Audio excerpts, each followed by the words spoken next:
Continuando aqui. Incidências radiográficas do esqueleto apendicular inferior, perna e joelho. Vamos lá. AP ou PA com carga, né? Então isso aqui é o joelho com carga que eu vinha falar para vocês anteriormente, tá? De vez em quando, esses exames aqui, pessoal, eles não são de característica de urgência e emergência, tá?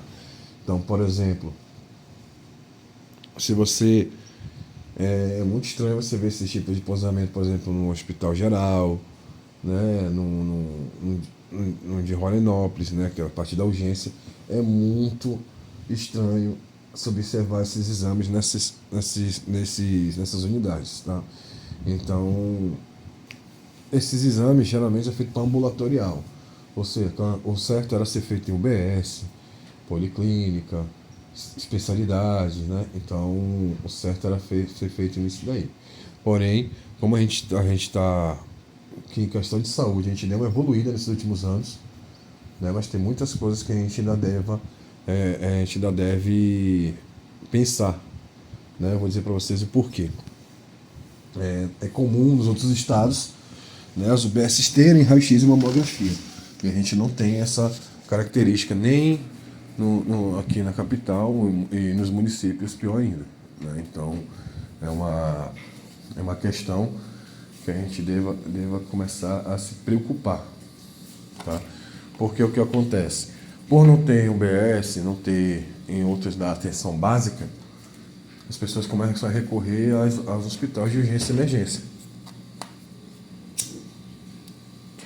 E por isso acontecer, acaba sobrecarregando, né? E aumenta a necessidade de manutenção, né? Então, esses exames aí, eles são bastante solicitados, né, via unidades ambulatoriais, tá? Então, vamos lá.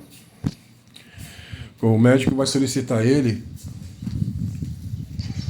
vai estar escrito lá, joelho com carga. Vai ser só dessa forma que vai estar escrito na solicitação, tá? Então, a estrutura demonstrada são espaços articulares para possíveis degenerações da cartilagem ou deformidades articulares, ou seja, artrose, né, artrite, reumatismo, esse tipo de patologias aí vai ser demonstrada nesses posicionamentos, tá? Posição do paciente em ortostática, com um peso distribuído entre ambos os pés, região dorsal contra o buque, para um AP ou anterior para PA. Raio central perpendicular, direcionado 2 cm, distal à patela para um AP ou 10 graus podásticos para PA. A distância foco-filme 1 metro e colimar toda a área de interesse, né? Então, vamos aqui para as imagens, né? Simulação. Tá aí, ó. O paciente aí vai ficar a gente pode ver bem aqui, ó, que aqui está o chassi, ou o IP ou o cassete entrando, né? E o raio central está vindo aqui na direção da patela, tá? Então o paciente vai pisar, tá bom? Ele vai pisar nisso aí, né, no chão, como se estivesse pisando mesmo. Às vezes a gente põe a escadinha, né? Porque a escada faz o paciente ter um pouco de mais de força, né? Tem um perfil que não está, se não me engano, não está aqui no slide, né?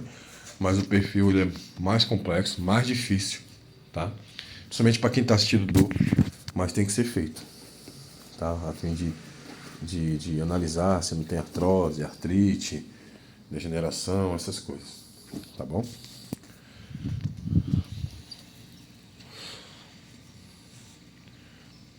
Aí, ó, continuando. Outro tipo, modalidade, né, com carga. Isso aqui, no caso, é com a escadinha, como eu estava falando para vocês. É a mesma coisa, né? Só que o paciente ele vai ficar de joelho para frente do mural, tá? E vai dar uma leve flexionada. O raio central é perpendicular, direcionado 2 cm distal a patela para um AP ou 10 graus podático para PA. Tá? Então, são 2 exames que são difíceis de ser realizados e são difíceis de ser para o paciente também, né? Tanto para a gente que faz, como para o paciente que vai ter que fazer esse posicionamento. Exige bastante equilíbrio e a gente tem que realmente providenciar conforto para o paciente. PA axial, túnel vaio, né? Ou seja, visualização do túnel. Método de Kemp, né? Coventry ou Hoblet, né? Então, são nomes aí que vocês têm que dar uma analisada, que geralmente os concursos agora, eles vêm falando só nesses nomeações em inglês, tá? Não tem outro nome. Eles não vão falar PA axial, não. Eles vão falar desses nomezinhos aí. Tá bom? Desculpa. Estruturas mais demonstradas. Fossa e eminência intercondilar, côndilos e facetas da tíbia. Posição do paciente, né? Decúbito ventral, joelhos fletidos de 40 a 50 graus sobre o chassi. E o raio central perpendicular à perna direcionada ao meio da articulação. Esse exame já é mais fácil de ser realizado. Ó. Joelhos pelo método de Kemp-Convert. Tá aí, ó. O paciente vai deitar, né, com o joelho aí, né? E ele é como se fosse um raio-x, né, que vocês viram com o professor José de patela, só que inverso, né? Aí, Homeblade. Então, apoiado sobre os 4 membros de joelhos sobre o chassi, com o corpo inclinado à frente, né, para colocar o fêmur em um ângulo de 20 a 30 graus em relação ao eixo, né? Então, raio central perpendicular ao filme e a perna direcionada ao meio da articulação e a distância 100 metros. Então, o paciente vai ficar, né, aí, como se estivesse engateando, né?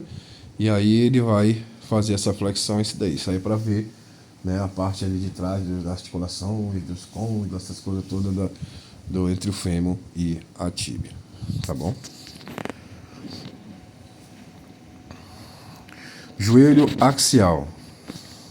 Estruturas demonstradas: fossa intercondilar, côndilos femorais, tibiais e platô. Paciente em decúbito dorsal, joelho fletido de 40 a 45 graus sobre o suporte chassi, chassi firmemente contra a parte posterior da coxa. Raio central, perpendicular à perna, direcionado a 2 cm distal à patela. Distância foco-filme, 100 cm. Colimação, colimar toda a área de interesse. Tá bom? Então a gente tem aqui, ó, joelho pelo método axial.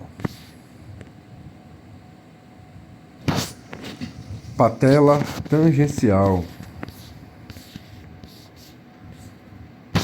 Super inferior, método bilateral de Merchan, né? Então, estrutura mais demonstrada: sulco intercondilar e articulação patelo-femoral. Posição do paciente: sentado na extremidade da mesa, com as pernas para fora, apoiadas sobre o suporte com os joelhos fletidos de 40 a 45 graus. Mantendo os mesmos juntos. Chassi preso ao suporte 30 cm abaixo do joelho perpendicular à perna. Raio central, podálico, 30 graus à mesa, paralelo à perna, tangenciando as patelas. Distância foco-filme de 180, colimar toda a área de interesse, né? Então a gente pode ver aqui, ó, é uma coisa mais, como vocês podem ver, realmente para ambulatorial, para que geralmente vai ser em clínicas, né, que tem esse suportezinho aí, ou o paciente a gente vai ter que mandar sentar ou inverter na perna, né? Então a gente tem que sempre saber a teoria para a gente fazer na prática, né? O importante é o raio central passar aqui pela patela de cima para baixo, tá? E esse aqui já é o contrário: patela pelo método inferior-superior de Hugson e Setgast, né? Então a gente tem aí decúbito dorsal, joelho fletido a 45 graus, posição do paciente, né? Decúbito dorsal com o joelho fletido a 45 graus, apoiado sobre o suporte, com o chassi sobre a coxa verticalmente. Raio central, inferior superior de 10 a 15 graus em relação à perna, direcionada à articulação patelofemoral. Tá bom? Então, a gente tem aí o raio central entrando, né? Esse aqui pode pedir para o paciente segurar também, né? Ele vai vir para cá. Mas depois nós vamos continuar aqui, que são muitas incidências, tá? Dessa região aí.